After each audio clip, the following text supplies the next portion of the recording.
Hello friends, welcome to my channel. आज के इस वीडियो में हम लोग यूथ कंपटीशन टाइम्स की बुक से बीपीएससी एईडीओ के प्रैक्टिस सेट 11 को आपके साथ डिस्कस करेंगे। और इसके पहले के वीडियोस में हमने प्रैक्टिस सेट 10 तक के क्वेश्चंस को आपके साथ डिस्कस कर लिया है। अगर अभी तक आपने उन वीडियोस को नहीं देखा है तो उन वीडियोस का लिंक आपको डिस्क्रिप्शन बॉक्स में मिल जाएगा, आप उसे जाके देख सकते हैं। तो बिना देरी किए चलिए आज का ये वीडियो स्टार्ट करते हैं। तो प्रैक्टिस सेट 11 का पहला क्वेश्चन है, लॉर्ड सिन्हा ने 1921 में कहाँ के गवर्नर पद से त्यागपत्र दिया था? तो इस क्वेश्चन का सही जवाब हो जाएगा ऑप्शन ए, बिहार उड़ीसा। लॉर्ड सिन्हा ने वर्ष 1921 में बिहार उड़ीसा प्रांत के गवर्नर पद से इस्तीफा दिया था। फिर क्वेश्चन नंबर 2, प्रधान वित्तीय समावेशन पहल की शुरुआत की गई। तो इस क्वेश्चन का सही जवाब हो जाएगा ऑप्शन ए, 10 फरवरी 2011 को। आय और गैर आय दोनों आयामों पर ध्यान केंद्रित करने वाली समावेशी विकास की रणनीति के अनुपालन में प्रमुख वित्तीय समावेशन पहल स्वाभिमान की शुरुआत 10 फरवरी 2011 को औपचारिक रूप से की गई थी और इसका उद्देश्य प्रौद्योगिकी के उपयोग के माध्यम से शाखा रहित बैंकिंग प्रदान करना है। फिर क्वेश्चन नंबर 3, कौन सा राज्य निजी क्षेत्र में स्थानीय लोगों को आरक्षण नहीं प्रदान करता? तो इस क्वेश्चन का सही जवाब हो जाएगा ऑप्शन बी, बिहार। बिहार राज्य निजी क्षेत्र में स्थानीय लोगों को आरक्षण प्रदान नहीं करता है, जबकि आंध्र प्रदेश, हरियाणा और झारखंड ये तीनों ही राज्य निजी क्षेत्र में स्थानीय लोगों को आरक्षण देते हैं। फिर क्वेश्चन नंबर 4, भारत में जिला स्तर पर उपभोक्ता विवाद निवारण के संदर्भ में निम्नलिखित में से कौन सा कथन सही नहीं है? पहला कथन है, जिला फोरम उन शिकायतों पर विचार करता है जहां वस्तुओं या सेवाओं का मूल्य 50 लाख रुपए से अधिक नहीं होता है। दूसरा, राज्य सरकार यदि उचित समझे तो एक जिले में एक से अधिक जिला फोरम की स्थापना कर सकती है। तीसरा, जिला फोरम के सदस्यों में से एक महिला होगी। चौथा, उपयुक्त में से एक से अधिक। और पांचवा, उपयुक्त में से कोई नहीं। तो इस क्वेश्चन का सही जवाब हो जाएगा ऑप्शन डी, उपयुक्त में से एक से अधिक, क्योंकि भारत में जिला स्तर पर उपभोक्ता विवाद निवारण के प्रावधानों के अनुसार जिला फोरम उन शिकायतों पर विचार करता है जहां वस्तुओं या सेवाओं का मूल्य 50 लाख रुपए से अधिक नहीं होता है। और इसके साथ ही राज्य सरकार यदि उचित समझे तो एक जिले में एक से अधिक जिला फोरम की स्थापना कर सकती है और ऐसा कोई व्यक्ति जो जिला न्यायाधीश है या रह चुका है या होने की अर्हित है, इसका अध्यक्ष होगा तथा 2 अन्य सदस्य होंगे जिसमें एक महिला होगी।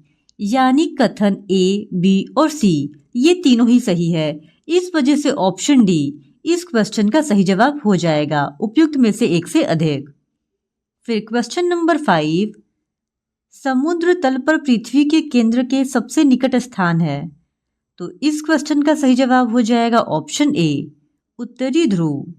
उत्तरी ध्रुव आर्कटिक महासागर के पास स्थित है, जो कि पृथ्वी के केंद्र का सबसे निकट स्थान भी है और ध्रुवों पर पृथ्वी चपटी है, जिसके कारण ध्रुवों की पृथ्वी के केंद्र से दूरी न्यूनतम है, जबकि भूमध्य रेखा पर उभार होने से वह पृथ्वी के केंद्र से सर्वाधिक दूर है। फिर क्वेश्चन नंबर 6, भारत की स्थल सीमा कितने देशों से लगती है? तो इस क्वेश्चन का सही जवाब हो जाएगा ऑप्शन डी, 7। भारत की स्थलीय सीमा कुल 7 देशों के साथ लगती है, जिसमें उत्तर पश्चिम में पाकिस्तान और अफगानिस्तान, उत्तर में चीन, नेपाल और भूटान और पूर्व में म्यांमार और बांग्लादेश है। फिर क्वेश्चन नंबर 7, 1912 में पटना में होने वाले भारतीय राष्ट्रीय कांग्रेस के अधिवेशन के अध्यक्ष कौन थे? तो इस क्वेश्चन का सही जवाब हो जाएगा ऑप्शन ए, RN मुधोलकर। 1912 में पटना में होने वाले भारतीय राष्ट्रीय कांग्रेस के अधिवेशन के अध्यक्ष RN मुधोलकर थे। फिर क्वेश्चन नंबर 8, बिहार में बिहार जाति सर्वेक्षण 2023 द्वारा निम्नलिखित में से कौन सा तथ्य उजागर हुआ है? तो इस क्वेश्चन का सही जवाब हो जाएगा ऑप्शन डी, उपयुक्त में से एक से अधिक, क्योंकि ये तीनों ही कथन सही है।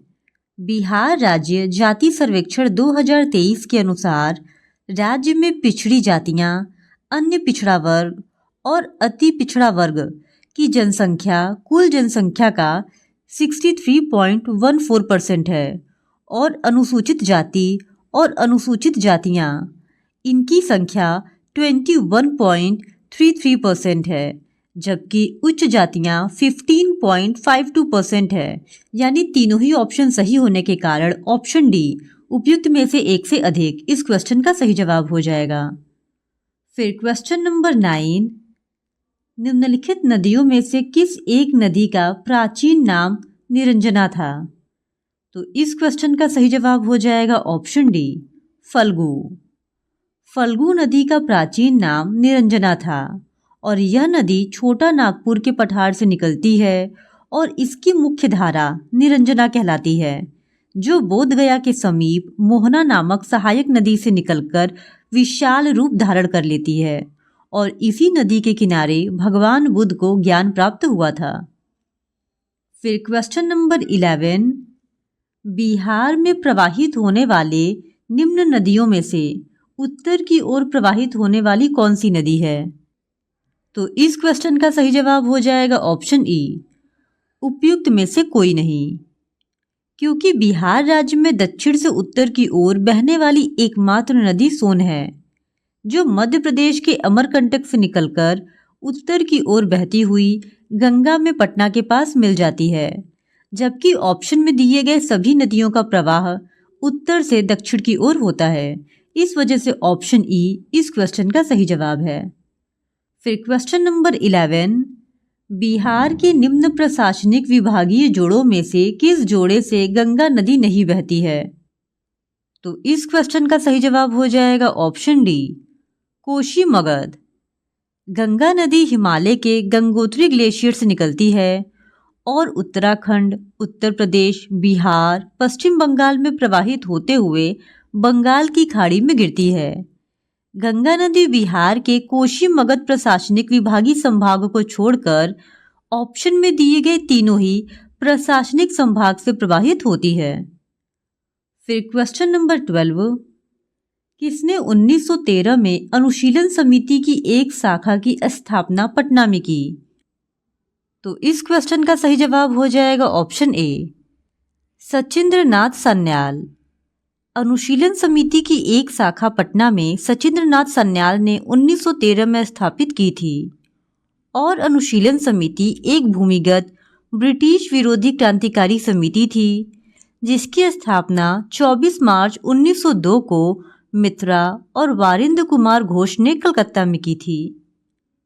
फिर क्वेश्चन नंबर 13, किस वर्ष मुजफ्फरपुर बम कांड की घटना घटी? तो इस क्वेश्चन का सही जवाब होगा ऑप्शन सी, 1908 में। मुजफ्फरपुर बम कांड की घटना 30 अप्रैल 1908 को बिहार के मुजफ्फरपुर में घटी थी और इस घटना को क्रांतिकारी खुदीराम बोस और उनके साथी प्रफुल्ल चाकी ने अंजाम दिया था। फिर क्वेश्चन नंबर 14, 1942 ईस्वी में किस त्योहार के अवसर पर जयप्रकाश नारायण हजारीबाग जेल से निकल भागे? तो इस क्वेश्चन का सही जवाब हो जाएगा ऑप्शन डी, दीपावली। भारत छोड़ो आंदोलन के दौरान जयप्रकाश नारायण को गिरफ्तार करके हजारीबाग जेल में रखा गया था, लेकिन 11 नवंबर 1942 को दीपावली के दिन, जहां अधिक संख्या में सुरक्षाकर्मी छुट्टी पर थे, जयप्रकाश नारायण हजारीबाग की जेल से भागने में सफल हो गए थे। फिर क्वेश्चन नंबर 15, मॉडम का अर्थ है? तो इस क्वेश्चन का सही जवाब हो जाएगा ऑप्शन सी, मॉड्यूलेटर और डीमॉड्यूलेटर। मॉडम का अर्थ मॉड्यूलेटर और डीमॉड्यूलेटर है। पीसी को टेलीफोन लाइन के सहारे नेट के साथ जोड़ने के लिए इसका प्रयोग किया जाता है। फिर क्वेश्चन नंबर 16, एक प्रोग्राम जो न तो खुद को दोहराता है और न ही कॉपी करता है बल्कि कंप्यूटर की सुरक्षा को नुकसान पहुंचाता है या उससे समझौता करता है, कौन सा कंप्यूटर वायरस है? तो इस क्वेश्चन का सही जवाब होगा option A, Trojan. Trojan horse एक प्रकार का वायरस है जो स्वयं को एक उपयोगी सॉफ्टवेयर जैसे गेम, यूटिलिटी प्रोग्राम आदि की तरह प्रस्तुत करता है और जब इस सॉफ्टवेयर को चलाया जाता है तो ट्रोजन हॉर्स पृष्ठभूमि में कोई अन्य कार्य संपादित करता है और इसका उपयोग अनधिकृत व्यक्तियों द्वारा कंप्यूटर की सूचनाओं तक पहुंचने और उनके इस्तेमाल करने के लिए किया जाता है। ट्रोजन हॉर्स अपनी कॉपी स्वयं नहीं बनाता और न ही खुद को दोहराता है बल्कि यह कंप्यूटर सुरक्षा को नुकसान पहुंचाता है। फिर क्वेश्चन नंबर 17, काले फेफड़े का रोग संबंधित है। तो इस क्वेश्चन का सही जवाब हो जाएगा ऑप्शन बी, कोयला खनिकों से। कोयला खदानों में काम करने वाले लोगों में काले फेफड़े का रोग सामान्य है। इसे न्यूकोमोनियोसिस के रूप में भी जाना जाता है। यह रोग तब होता है जब कोयले की धूल अंदर जाती है। फिर क्वेश्चन नंबर 18, स्तनधारी में सामान्य श्वसन के दौरान डायफ्राम होता है। तो इस क्वेश्चन का सही जवाब हो जाएगा ऑप्शन डी, उपयुक्त में से एक से अधिक। श्वसन क्रिया के दौरान डायफ्राम स्तनधारियों में एक से अधिक आकार का होता है। इस वजह से ऑप्शन डी, उपयुक्त में से एक से अधिक, इस क्वेश्चन का सही जवाब होगा। फिर क्वेश्चन नंबर 19, मस्तिष्क के कौन से भाग रक्तचाप का नियंत्रित करते हैं? तो इस क्वेश्चन का सही जवाब हो जाएगा ऑप्शन ए, रीढ़ की हड्डी, खोपड़ी और हाइपोथैलेमस। रीढ़ की हड्डी, खोपड़ी और मुख्य रूप से खोपड़ी का हाइपोथैलेमस भाग शरीर के रक्तचाप यानी ब्लड प्रेशर को नियंत्रित करते हैं। हाइपोथैलेमस मस्तिष्क के डाइएनेसेफेलॉन भाग में स्थित होता है और यह शरीर के तापमान और हृदय गति को भी नियंत्रित करता है। फिर क्वेश्चन नंबर 20, पीयूष ग्रंथि का कार्य क्या है? तो इस क्वेश्चन का सही जवाब हो जाएगा ऑप्शन डी, उपयुक्त में से एक से अधिक। पीयूष ग्रंथि हमारे मस्तिष्क के आधार पर स्थित एक मटर के आकार की अंतःस्रावी ग्रंथि है और यह शरीर में कुछ महत्वपूर्ण हार्मोन पैदा करता है, जिस कारण इसे मास्टर ग्रंथि के रूप में भी जाना जाता है। और ऑप्शन डी, उपयुक्त में से एक से अधिक, इस क्वेश्चन का सही जवाब हो जाएगा। फिर क्वेश्चन नंबर 21, गुणसूत्र पर जीन की डैश व्यवस्था होती है। तो इस क्वेश्चन का सही जवाब होगा ऑप्शन सी, रैखिक। गुणसूत्र पर जीन की रैखिक व्यवस्था होती है। एक गुणसूत्र डीएनए की एक बहुत लंबी श्रृंखला से बना होता है और इसमें कई जीन होते हैं। प्रत्येक गुणसूत्र पर जीन एक विशेष क्रम में व्यवस्थित होते हैं और प्रत्येक जीन का गुणसूत्र पर एक विशेष स्थान होता है। जीन का वह रूप जो जोड़े के प्रत्येक गुणसूत्र पर समान स्थान रखता है एलील कहलाता है। और डीएनए के अलावा गुणसूत्रों में अन्य रासायनिक घटक होते हैं जो जीन के कार्य को प्रभावित करते हैं। फिर क्वेश्चन नंबर 22, किसी गुणसूत्र पर जीनों की आपेक्षिक स्थिति ज्ञात करने की प्रक्रिया कहलाती है। तो इस क्वेश्चन का सही जवाब हो जाएगा ऑप्शन सी, जीन मानचित्रण। किसी गुणसूत्र पर जीनों की आपेक्षिक स्थिति ज्ञान करने की प्रक्रिया जीन मानचित्रण कहलाती है और इस विधि की सहायता से लक्षणों के लिए उत्तरदायी जीनों को ढूंढा जाता है जिससे उन्हें जेनेटिक इंजीनियरिंग के कार्यों में प्रयुक्त किया जा सके। फिर क्वेश्चन नंबर 23, माता पिता से संतति में लक्षणों के पहुंचने की प्रक्रिया को कहते हैं। तो इस क्वेश्चन का सही जवाब हो जाएगा ऑप्शन बी, आनुवंशिकता। माता पिता से उनके संतान में लक्षणों के पहुंचने की प्रक्रिया को आनुवंशिकता यानी कि हेरिडिटी कहते हैं। फिर क्वेश्चन नंबर 24, गैसीय से तरल या ठोस अवस्था में परिवर्तन की प्रक्रिया को कहते हैं। तो इस क्वेश्चन का सही जवाब हो जाएगा ऑप्शन बी, संघनन। संघनन वह प्रक्रिया है जिसमें कोई गैस ऊष्मा को निष्कासित कर द्रव्य या ठोस अवस्था में परिवर्तित हो जाती है। फिर क्वेश्चन नंबर 25, निम्नलिखित में से कौन सा सम्मोहक ड्रग है? तो इस क्वेश्चन का सही जवाब होगा ऑप्शन ए, ल्यूमिनाल। ऐसी दवाएं जो कृत्रिम नींद लेने में सहायक होती हैं सम्मोहक दवाएं कहलाती हैं और ल्यूमिनाल एक प्रमुख सम्मोहक दवा है और इसी तरह सेकोनॉल यह भी एक सम्मोहक दवा है। फिर क्वेश्चन नंबर 26, निम्नलिखित में से कौन सा दर्दनाशक है? तो इस क्वेश्चन का सही जवाब हो जाएगा ऑप्शन डी, नोवल्जीन। दर्द निवारक दवाओं को एनाल्जेसिक कहा जाता है और दिए गए ऑप्शंस में नोवल्जीन एक दर्दनाशक दवा है जबकि पेनिसिलिन, क्लोरोमाइटिसिन और स्टेपोमाइसिन ये तीनों ही एंटीबायोटिक दवाएं हैं। फिर क्वेश्चन नंबर 27, पेट्रोल की गुणवत्ता को व्यक्त किया जाता है। तो इस क्वेश्चन का सही जवाब हो जाएगा ऑप्शन बी, ऑक्टेन संख्या के द्वारा। पेट्रोल की गुणवत्ता को ऑक्टेन नंबर से प्रदर्शित किया जाता है और ऑक्टेन रेटिंग एक मानक उपाय है जो पेट्रोल की दक्षता और प्रदर्शन दोनों को परिभाषित करता है। फिर क्वेश्चन नंबर 28, निम्नलिखित विशेषताओं में कौन सी रासायनिक परिवर्तन की विशेषता नहीं है? तो इस क्वेश्चन का सही जवाब हो जाएगा ऑप्शन सी, ऊर्जा में कोई निवल परिवर्तन नहीं होना। फिर क्वेश्चन नंबर 29, ऐसे पदार्थ को जो बिना रासायनिक प्रतिक्रिया के अन्य पदार्थों से नमी को आसानी से अवशोषित कर लेते हैं डैश कहा जाता है। तो इस क्वेश्चन का सही जवाब होगा ऑप्शन ई, उपयुक्त में से एक से अधिक।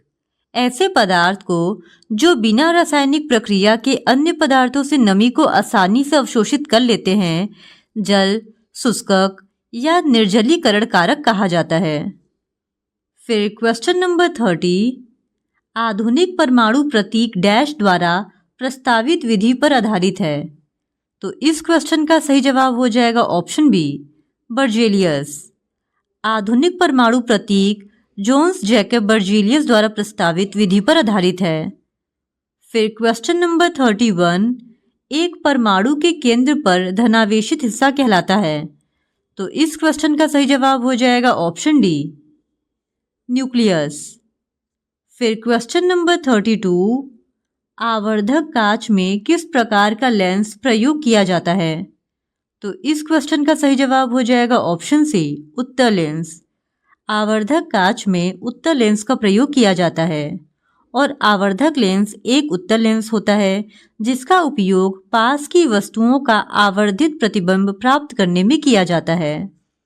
फिर क्वेश्चन नंबर 33, प्रकाश की गति निम्न में से किस माध्यम में न्यूनतम होगी? तो इस क्वेश्चन का सही जवाब होगा ऑप्शन डी, कांच। दिए गए ऑप्शंस में प्रकाश की गति सबसे कम कांच यानी कि शीशा में होती है। इसका मान 2 × 10⁸ मीटर प्रति सेकंड होता है। वहीं प्रकाश का वेग सबसे अधिक निर्वात में होता है और निर्वात में प्रकाश की चाल लगभग 3 × 10⁸ मीटर प्रति सेकंड होती है। फिर क्वेश्चन नंबर 34, इंद्रधनुष बनने का कारण होता है। तो इस क्वेश्चन का सही जवाब हो जाएगा ऑप्शन डी, पानी की बूंदों द्वारा सूर्य के प्रकाश का अपवर्तन और परावर्तन।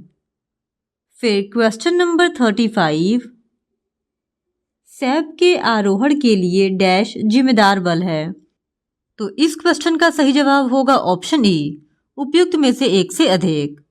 सैप का आरोहण के लिए केशिका बल और वाष्पोत्सर्जन खिंचाव ये दोनों ही जिम्मेदार है और इसके साथ साथ संसंजन और असंजन बल भी इसके लिए जिम्मेदार होते हैं। फिर क्वेश्चन नंबर 36, बॉल बेयरिंग का उपयोग स्थैतिक घर्षण को निम्नलिखित में से किसमें परिवर्तन के लिए किया जाता है? तो इस क्वेश्चन का सही जवाब होगा ऑप्शन ए, रोलिंग घर्षण। बॉल बेयरिंग का उपयोग स्थैतिक घर्षण को रोलिंग घर्षण में परिवर्तित करने के लिए किया जाता है और जब कोई गोलाकार वस्तु किसी सतह पर लुढ़कती है तो दोनों सतहों के बीच वह गति की विपरीत दिशा में लगने वाले घर्षण बल को लोटनिक घर्षण या रोलिंग घर्षण कहा जाता है। फिर क्वेश्चन नंबर 37, सबसे ज्यादा श्यानता होती है। तो इस क्वेश्चन का सही जवाब होगा ऑप्शन डी, शहद की। तरल का वह गुण जिसके कारण तरल अपनी अलग अलग परतों के मध्य होने वाली आपेक्षिक गति का विरोध करता है, इस गुण को तरल की श्यानता कहते हैं। और अलग अलग पदार्थों में श्यानता का गुण अलग अलग होता है। जैसे जिस द्रव्य में श्यानता का गुण अधिक पाया जाता है वे आसानी से नहीं बहते हैं, और शहद में बहने का गुण सबसे कम पाया जाता है क्योंकि इसमें श्यानता का अणु अधिक पाया जाता है। इस वजह से ऑप्शन डी इस क्वेश्चन का सही जवाब है। फिर क्वेश्चन नंबर 38, यह सत्य होगा कि भारत को परिभाषित किया जाए। तो इस क्वेश्चन का सही जवाब होगा ऑप्शन बी, एक श्रम आधिक्य वाली अर्थव्यवस्था के रूप में।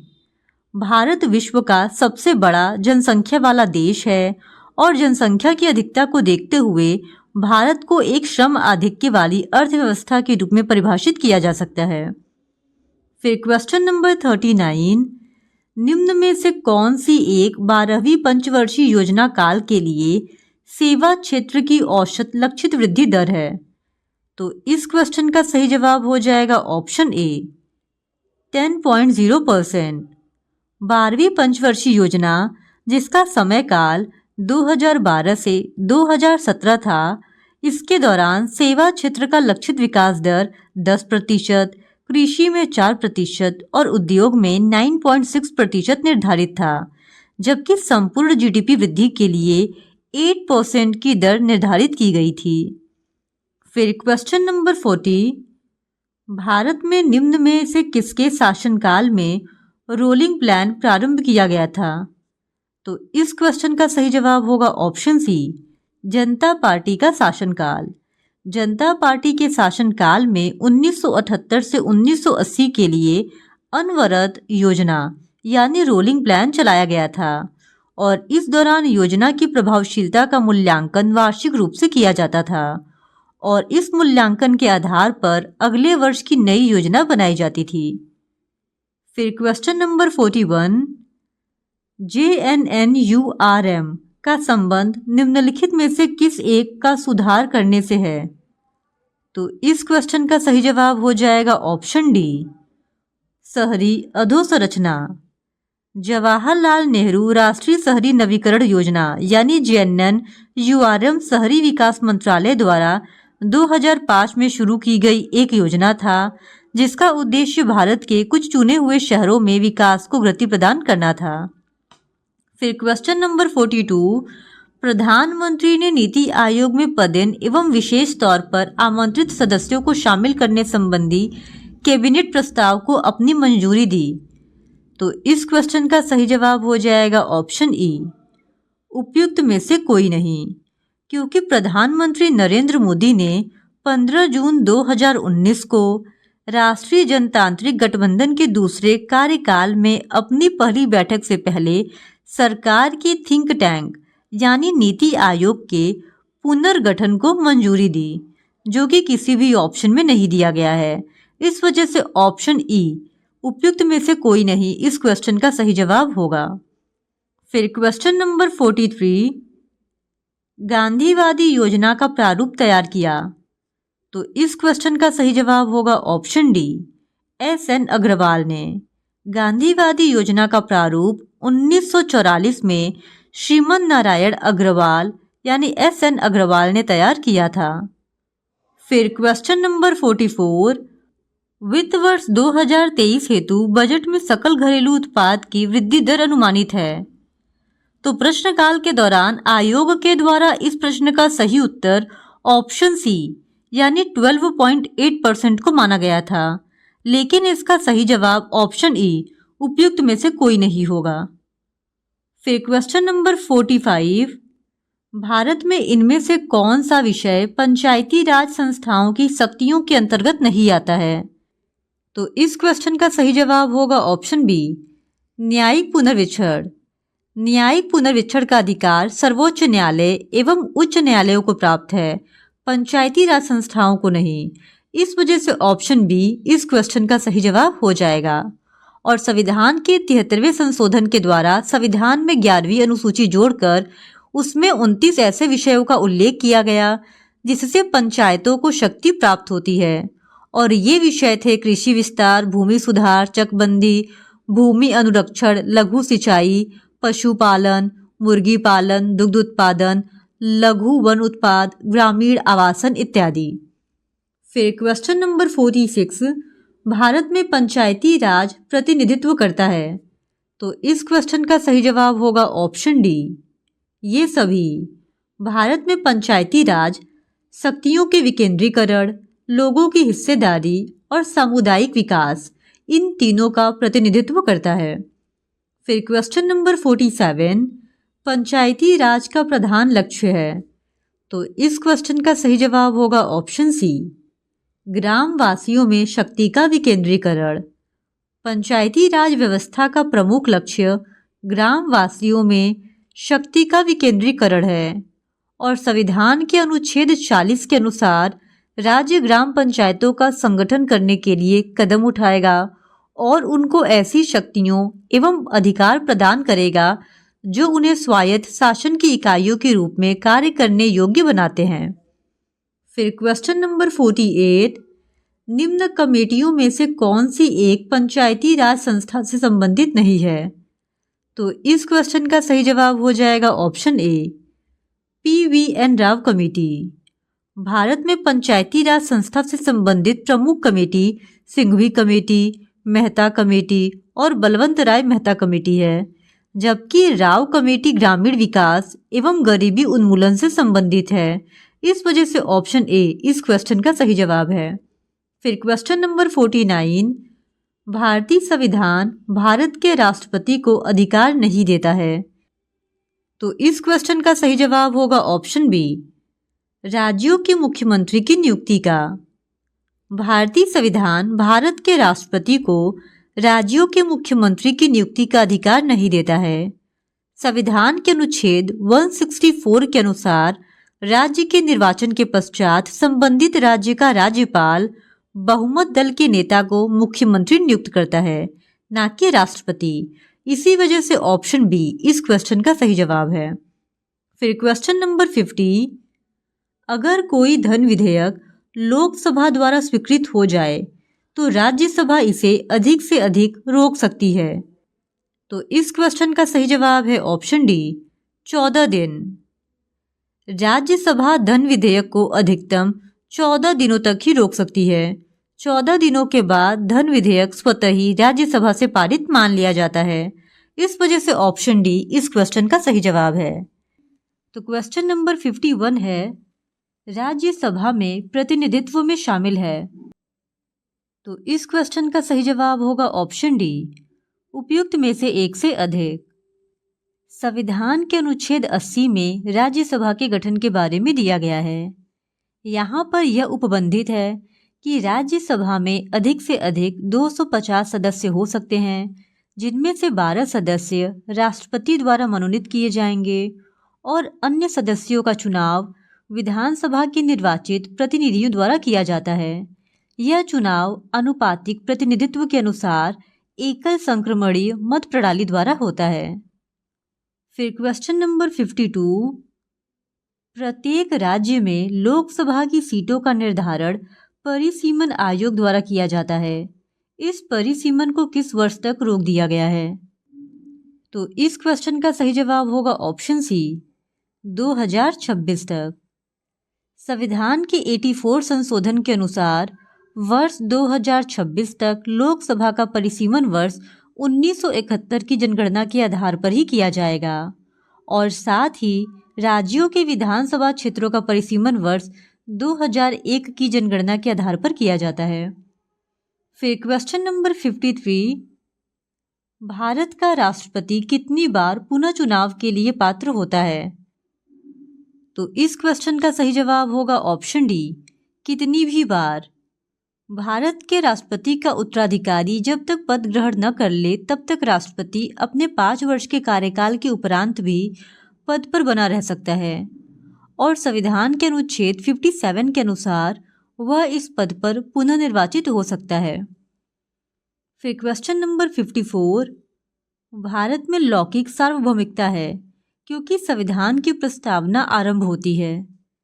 तो इस क्वेश्चन का सही जवाब हो जाएगा ऑप्शन डी, हम भारत के लोग शब्दों में। भारतीय संविधान की प्रस्तावना में वर्णित शब्द हम भारत के लोग इस संविधान को अंगीकृत, अधिनियमित एवं आत्मर्पित करते हैं का अर्थ है कि भारतीय शासन एवं सत्ता की संप्रभुता जनता में निहित है। फिर क्वेश्चन नंबर 55, भारतीय संविधान की प्रस्तावना में समाजवादी शब्द किस संशोधन के तहत जोड़ा गया। तो इस क्वेश्चन का सही जवाब हो जाएगा ऑप्शन ए, 42 संशोधन। 42 संविधान संशोधन अधिनियम 1976 का सबसे महत्वपूर्ण संशोधन है। इसे लघु संविधान के रूप में भी जाना जाता है और इस संशोधन में स्वर्ण सिंह समिति की सिफारिशें प्रभावी हुई।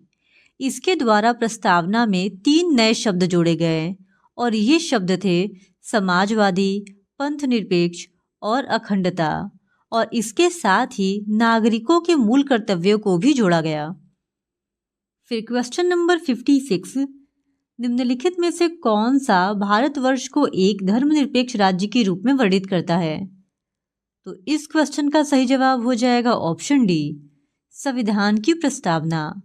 भारतीय संविधान की प्रस्तावना में भारतवर्ष को एक पंथनिरपेक्ष राज्य घोषित किया गया है और पंथनिरपेक्षता शब्द 42 संविधान संशोधन अधिनियम 1976 के द्वारा जोड़ा गया। फिर क्वेश्चन नंबर 57, वायुमंडल में ओजोन परत के क्षरण के लिए निम्न में से कौन सा रासायनिक पदार्थ जिम्मेदार है। तो इस क्वेश्चन का सही जवाब होगा ऑप्शन सी, क्लोरोफ्लोरोकार्बन।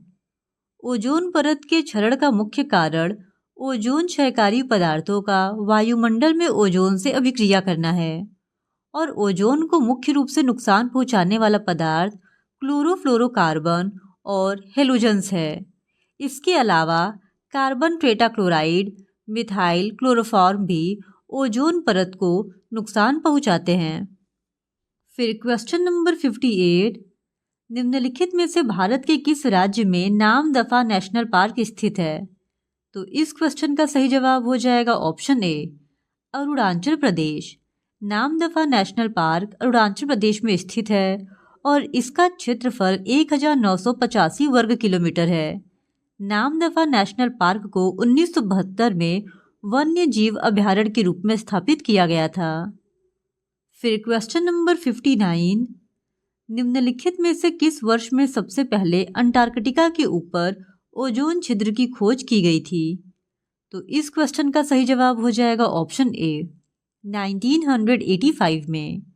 ओजोन परत पृथ्वी के वायुमंडल में प्राकृतिक ओजोन गैस की एक मेखला है और 1840 में ओजोन अणु की पहचान की गई थी और 1985 में अंटार्कटिका के ऊपर ओजोन छिद्र की खोज 3 ब्रिटिश वैज्ञानिकों ब्रायन गॉर्डिनर, जो फरमान और जोनाथन संकलिन के द्वारा की गई थी। फिर क्वेश्चन नंबर 60, आहार श्रृंखला में प्रथम पोषी स्तर पर मौजूद होते हैं। तो इस क्वेश्चन का सही जवाब हो जाएगा ऑप्शन ए, स्वपोषी। फिर क्वेश्चन नंबर 61, निम्नलिखित में से कौन सा जीव क्लोरोफिल की उपस्थिति में सूर्य के प्रकाश का उपयोग कर अकार्बनिक पदार्थों को कार्बनिक यौगिकों में परिवर्तित करता है। तो इस क्वेश्चन का सही जवाब हो जाएगा ऑप्शन डी, उपयुक्त में से एक से अधिक।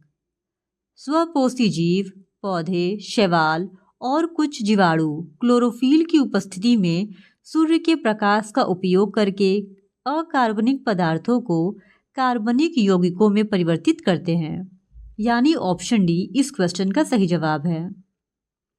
फिर क्वेश्चन नंबर 62, निम्नलिखित में से कौन सा पारिस्थितिक तंत्र में गैसीय जैव भू रासायनिक चक्र नहीं है। तो इस क्वेश्चन का सही जवाब होगा ऑप्शन ए, फास्फोरस चक्र।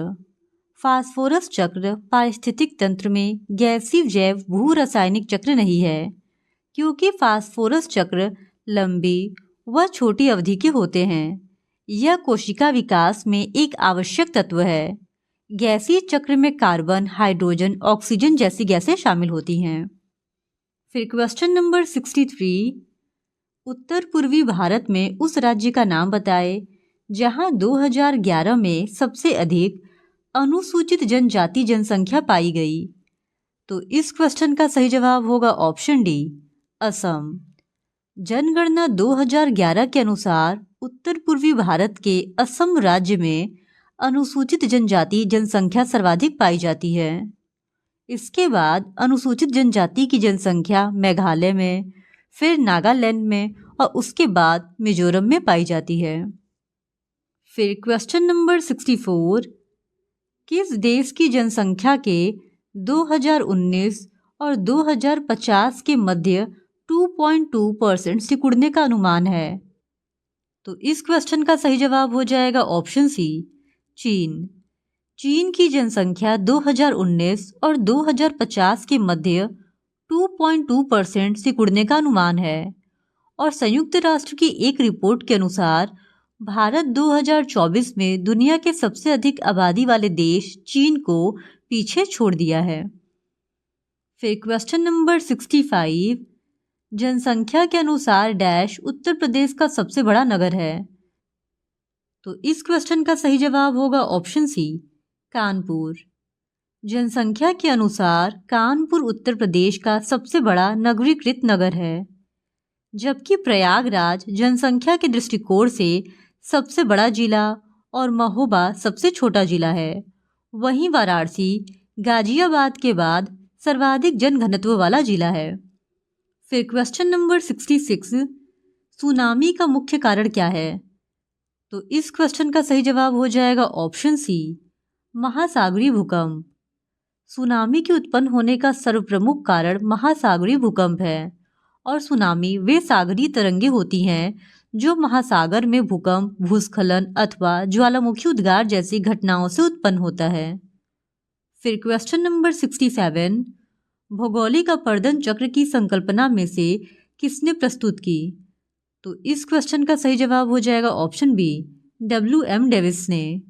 W.M. डेविस ने 1899 में भौगोलिक अपर्दन चक्र की संकल्पना का प्रतिपादन किया था और उन्होंने बताया कि भौगोलिक चक्र अपर्दन की वह अवस्था है जिसके अंतर्गत उत्थित भूखंड अपर्दन के प्रक्रम द्वारा प्रभावित होकर एक आकृति विहीन समतल मैदान में बदल जाता है।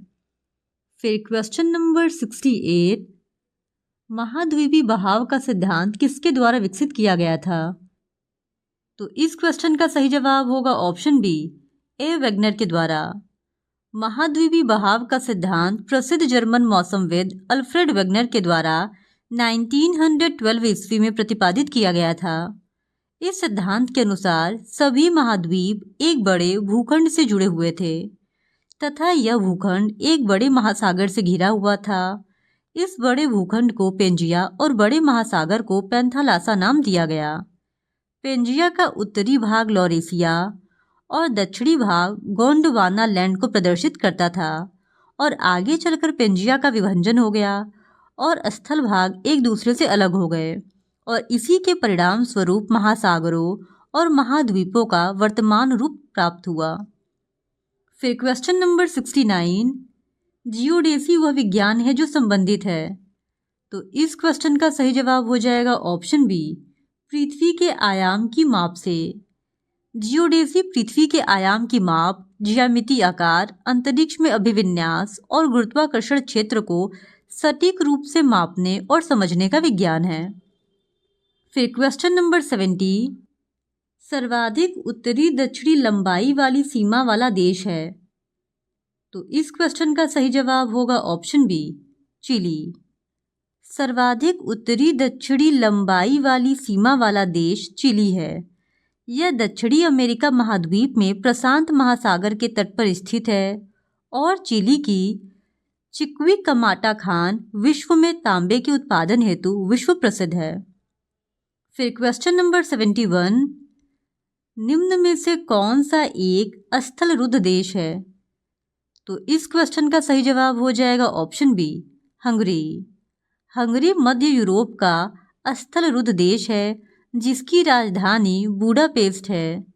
हंगरी के उत्तर में स्लोवाकिया, उत्तर पूर्व में यूक्रेन, पूरब में रोमानिया, दक्षिण में सर्बिया, दक्षिण एवं दक्षिण पश्चिम में क्रमशः क्रोएशिया और स्लोवेनिया है, जबकि पश्चिम में ऑस्ट्रिया स्थित है।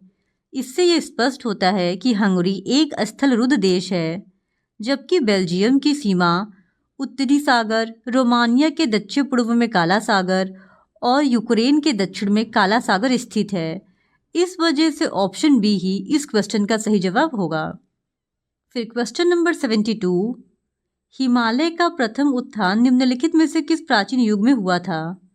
तो इस क्वेश्चन का सही जवाब हो जाएगा ऑप्शन सी, इयोसीन। हिमालय का प्रथम उत्थान सेनोजोइक महाकल्प के इयोसीन व ओलिगोसीन कल्प में हुआ था। फिर क्वेश्चन नंबर 73, निम्नलिखित में से कौन सा एक भारत में कहवा उत्पादन में अग्रणी है? तो इस क्वेश्चन का सही जवाब होगा ऑप्शन बी, कर्नाटक। भारत में कहवा उत्पादन में अग्रणी राज्य कर्नाटक है, जबकि विश्व में कहवा का सबसे बड़ा उत्पादक देश ब्राजील है। फिर क्वेश्चन नंबर 74, करेवा मृत्तिका को जाफरान, केसर का एक स्थानीय प्रकार के उत्पादन के लिए उपयोगी है पाई जाती है। तो इस क्वेश्चन का सही जवाब हो जाएगा ऑप्शन ए, कश्मीर हिमालय में करेवा मृत्तिका जो जाफरान के उत्पादन के लिए उपयोगी है, कश्मीर हिमालय में पाई जाती है। इनमें हिमानी के मोटे निक्षेप तथा हिमोड़ उपस्थित होते हैं। फिर क्वेश्चन नंबर 75, निम्नलिखित में से कौन सी मिट्टी नदियां द्वारा निर्मित है? तो इस क्वेश्चन का सही जवाब होगा ऑप्शन सी, जलोढ़ मिट्टी। जलोढ़ मिट्टी नदियों के द्वारा अपरदित पदार्थों से निर्मित होती हैं। ये हल्के भूरे रंग की होती हैं और गठन में रेतीली और दोमट दो प्रकार की होती हैं। इन मिट्टियों की परिच्छेदिका उच्च भूमियों में अपरिपक्व तथा निम्न भूमियों में परिपक्व होती है। फिर क्वेश्चन नंबर 76, भारत में पानी का सर्वाधिक उपयोग किस प्रयोजन के लिए किया जाता है? तो इस क्वेश्चन का सही जवाब हो जाएगा ऑप्शन सी, सिंचाई के लिए। भारत में पानी का सर्वाधिक उपयोग सिंचाई के लिए किया जाता है। फिर क्वेश्चन नंबर 77, लीपू लेक दर्रा कहाँ स्थित है?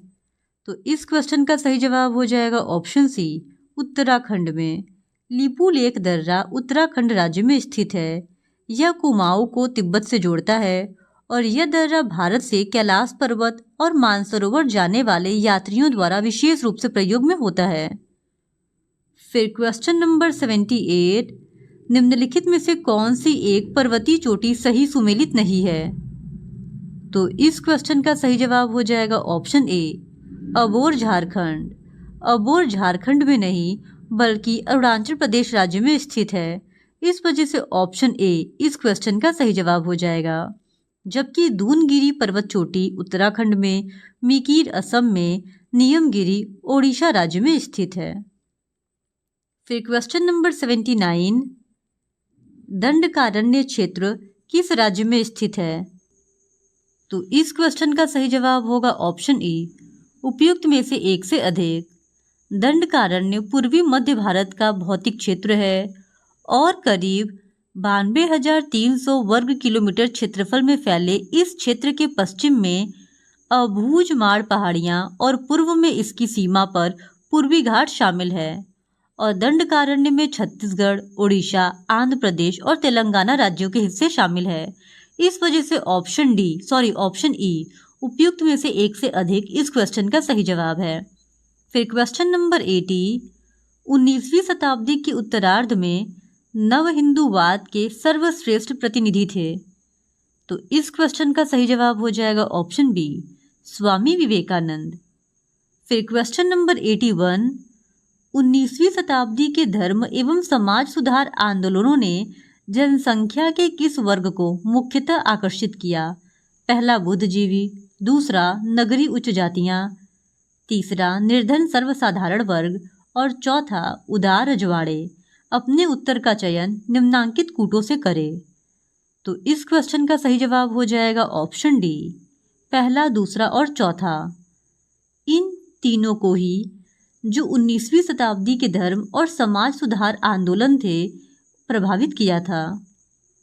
फिर क्वेश्चन नंबर 82, क्रांतिकारी गतिविधियों के साथ कौन सी पत्रिका जुड़ी हुई नहीं थी?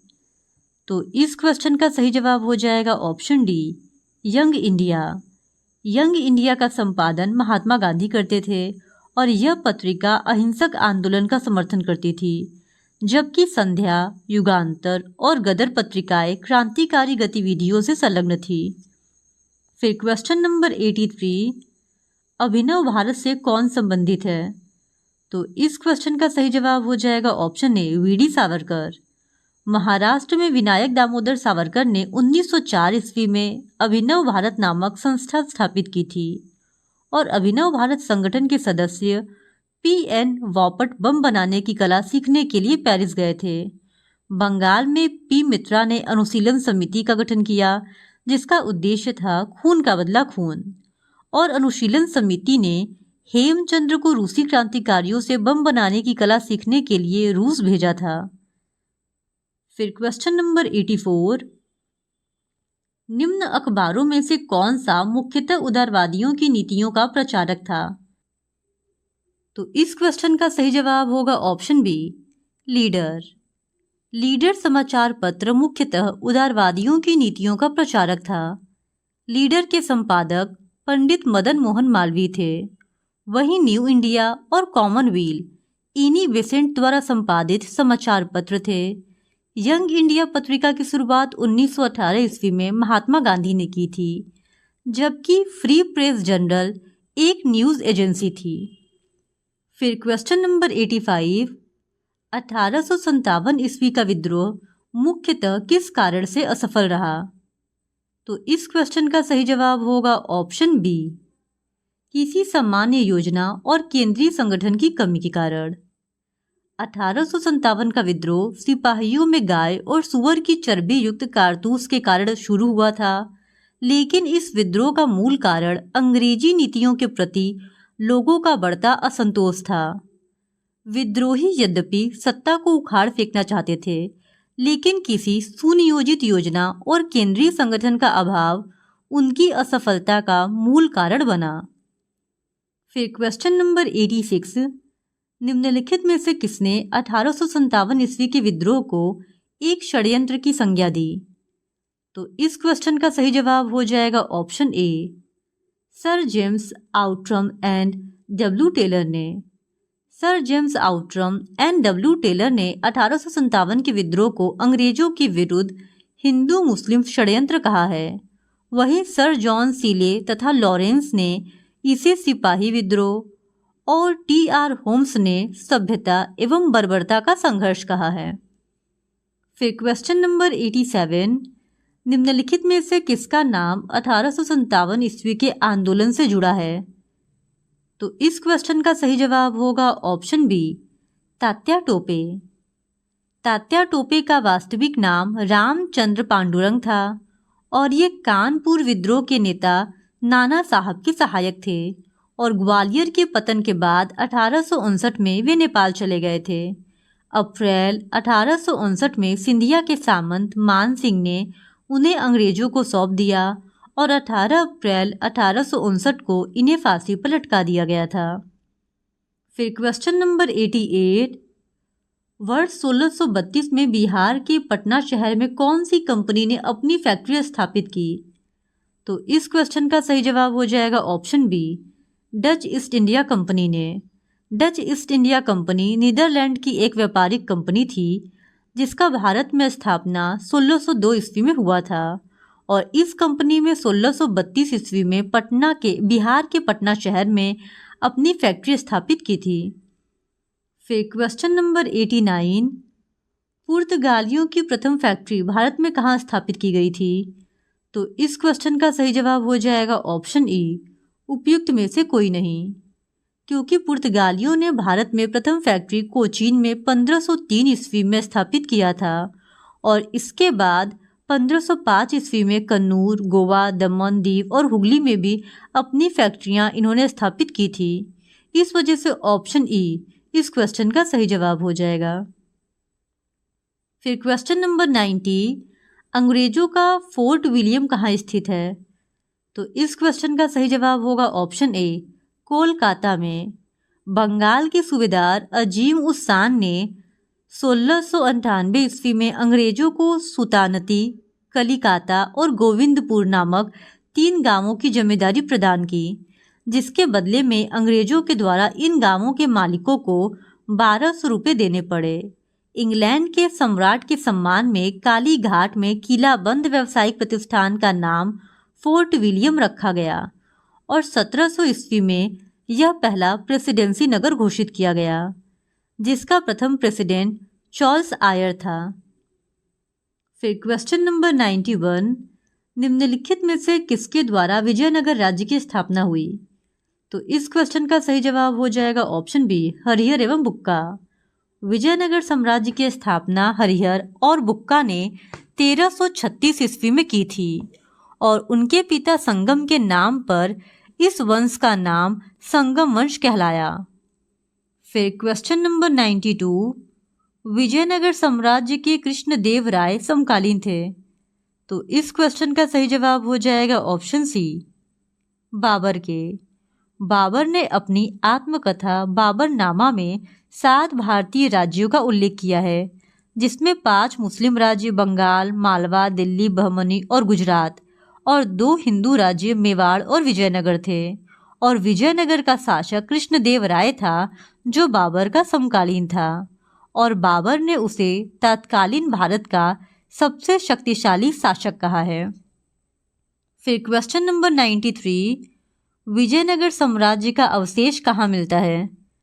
तो इस क्वेश्चन का सही जवाब होगा ऑप्शन सी, हम्पी में। कर्नाटक के बेल्लारी जिले में स्थित हम्पी मध्यकालीन हिंदू राज्य विजयनगर साम्राज्य की राजधानी थी और यहाँ के खंडरों को देखने से सहज ही प्रतीत होता है कि किसी समय में हम्पी में एक समृद्धशाली सभ्यता निवास करती थी। फिर क्वेश्चन नंबर 94, प्राचीन भारतीय शिक्षा व्यवस्था में शिष्य किस शब्द से शिक्षा आरंभ करते थे? तो इस क्वेश्चन का सही जवाब होगा ऑप्शन ए, ओम। प्राचीन भारतीय शिक्षा व्यवस्था में शिष्य ओम शब्द से शिक्षा आरंभ करते थे और इस शब्द के 3 अक्षरों ओम में त्रिदेव की उपस्थिति है और त्रिदेव मतलब ब्रह्मा, विष्णु और महेश से है। फिर क्वेश्चन नंबर 95, विश्व का पहला गणतंत्र वैशाली में किसके द्वारा स्थापित किया गया? तो इस क्वेश्चन का सही जवाब हो जाएगा ऑप्शन डी, लिच्छवी के द्वारा। वैशाली के लिच्छवियों ने विश्व का पहला गणतंत्र स्थापित किया था और वैशाली बुद्ध काल का सबसे बड़ा और शक्तिशाली गणराज्य था। लिच्छवी वज्जी संघ में सर्वप्रथम थे। फिर क्वेश्चन नंबर 96, 16 महाजनपदों की सूची उपलब्ध है। तो इस क्वेश्चन का सही जवाब हो जाएगा ऑप्शन बी, अंगुत्तर निकाय में।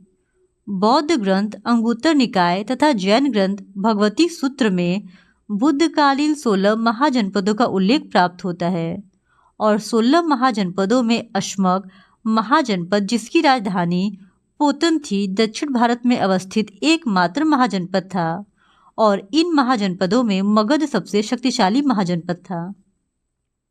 फिर क्वेश्चन नंबर 97, प्रथम मगध साम्राज्य का उत्कर्ष किस शताब्दी में हुआ था? तो इस क्वेश्चन का सही जवाब होगा ऑप्शन बी, ईसा पूर्व 6ठी शताब्दी में। ईसा पूर्व 6ठी शताब्दी में मगध साम्राज्य का उत्कर्ष हुआ था और इस साम्राज्य की महत्ता का वास्तविक संस्थापक बिंबिसार था और यह हर्यक वंश से संबंधित था। फिर क्वेश्चन नंबर 98, इनमें से किसने सर्वप्रथम व्यापक पैमाने पर स्वर्ण मुद्रा का प्रचलन किया? तो इस क्वेश्चन का सही जवाब होगा ऑप्शन सी, विम कटफिसेस ने। शक संवत भारत का प्राचीन संवत है जो 78 ईस्वी से आरंभ होता है और इस संवत का प्रवर्तक कुषाण शासक कनिष्क था। यह वर्तमान में भारत का राष्ट्रीय संवत है और गौतम बुद्ध को एक देवता का स्थान कनिष्क के शासनकाल में ही प्राप्त हुआ था और कनिष्क का ही नाम विम कट फिशेस भी है, यानी ऑप्शन सी इस क्वेश्चन का सही जवाब हो जाएगा। फिर क्वेश्चन नंबर 99, भूमि अनुदान किन्हें दिए गए थे जो शाही दरबार से जुड़े हुए थे? तो इस क्वेश्चन का सही जवाब हो जाएगा ऑप्शन बी, ब्राह्मणों को। भूमि दान का सर्वप्रथम अभिलेखी साक्ष्य सातवाहन कालीन रानी नागनिका के नानाघाट अभिलेख से प्राप्त होता है और सातवाहनों और कुशाणों ने पहली शताब्दी ईस्वी में भूमि दान की अक्षय निधि प्रणाली की शुरुआत की थी। सातवाहन शासकों ने ब्राह्मणों और बौद्ध भिक्षुओं को कर मुक्त भूमि देने की प्रथा शुरू की थी। फिर क्वेश्चन नंबर 100, निम्नलिखित में से किस वंश ने सबसे अधिक समय तक शासन किया? तो इस क्वेश्चन का सही जवाब होगा ऑप्शन ए, गुप्त। दिए गए ऑप्शंस के आधार पर गुप्तों ने सबसे अधिक समय तक शासन किया था। गुप्तों का शासनकाल 319 ईस्वी से लेकर 467 ईस्वी तक माना जाता है। वहीं मौर्य वंश की स्थापना चंद्रगुप्त मौर्य ने 323 ईसा पूर्व में की थी और मौर्यों का शासनकाल 184 ईसा पूर्व तक था। कुशाणों ने पहली शताब्दी ईस्वी से लेकर तीसरी शताब्दी ईस्वी तक शासन किया था और वर्धन राजवंश, जिसे पुष्यभूति वंश भी कहा जाता है, इसका शासनकाल 590 ईस्वी से लेकर 647 ईस्वी तक माना जाता है, यानी कि ऑप्शन ए इस क्वेश्चन का सही जवाब हो जाएगा। इस तरह आज के इस वीडियो में हमने बीपीएससी एडीओ के एक और प्रैक्टिस सेट को आपके साथ डिस्कस कर लिया है और अगर आप बीपीएससी एडीओ के इसी तरह और भी प्रैक्टिस सेट को देखना चाहते हैं तो please do subscribe to my channel and like this video. Thank you very much.